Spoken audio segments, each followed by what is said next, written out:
ଜୟ ଜଗନ୍ନାଥ। ଏଇ ତମେ କାଠାରୁ ଜିତିବାକୁ ଚାହୁଁଛ? କାଠାରୁ ନ୍ୟାୟ ପାଇବାକୁ ଆଶା କରୁଛ? ଅବଜେକ୍ସନ୍, ସବୁ କଥାରେ ଅବଜେକ୍ସନ୍। ସବୁ କଥାରେ ଅବଜେକ୍ସନ୍ କଲେ ଆଗକୁ ତମେ ବଢ଼ିପାରିବନି।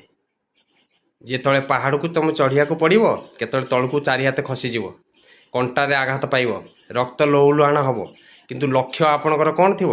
ମୋତେ ପାହାଡ଼ର ଶୀର୍ଷରେ ପହଞ୍ଚିବାକୁ ପଡ଼ିବ। ସେଇଭଳିଆ ବିଦ୍ୟାର୍ଥୀମାନେ, ପାଠ ପଢ଼ୁଆ ପିଲାମାନେ, ତାଙ୍କର ଅବଜେକ୍ସନ୍ ରହିଲେ ପାଠରେ ଆଗେଇ ପାରିବେନି।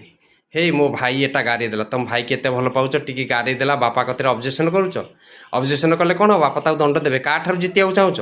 ମା ତମକୁ ଏତେ ସ୍ନେହ ଶ୍ରଦ୍ଧାରେ ଖାଇବା ପିଇବାକୁ ଦେଉଛି, ଟିକେ କ'ଣ କେତେବେଳେ ଭୁଲ ହେଇଯାଉଛି, କାରଣ ପରିବାରରେ ସମସ୍ତେ ସମାନ ନୁହଁ।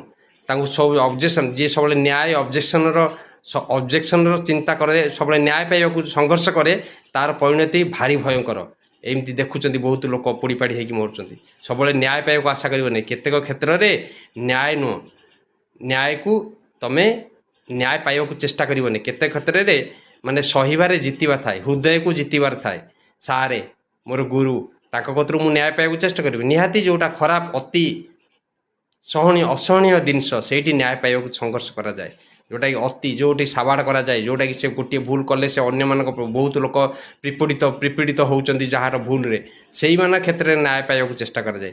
ଆଉ ଏ ଘରେ 5 ଜଣଙ୍କୁ ନେଇକି ଚଳିବାକୁ ପଡ଼େ। କେତେ ଲୋକଙ୍କର ଭୁଲ ଆସିବ, ଠିକ୍ ଆସିବ, ସବୁ କ୍ଷେତ୍ରରେ ନ୍ୟାୟ ପାଇବାକୁ ଚେଷ୍ଟା କରିବ, ଆଗକୁ ଜମା ବଢ଼ିପାରିବନି। ଆଗକୁ ବଢ଼ିବାକୁ ଲକ୍ଷ୍ୟ ରଖ, ସଫଳ ହେବା ପାଇଁ, ଗୋଟେ ଉଚ୍ଚ ପଦରେ ଅଭିଷିତ ହେବା ପାଇଁ, ଉଚ୍ଚ ପଦବୀ ପାଇବା ପାଇଁ ଛୋଟ ମୋଟ କଥାକୁ ଧରି ବସିଲେ ତମ ଜୀବନ ଆଗେଇ ପାରିବ? ସବୁବେଳେ ସେଇ କଥାକୁ ଚିନ୍ତା କରି ପାଠ ମନେ ରହିବନି, ପାଠ ପଢ଼ିବାକୁ ଆଗ୍ରହ ହେବନି।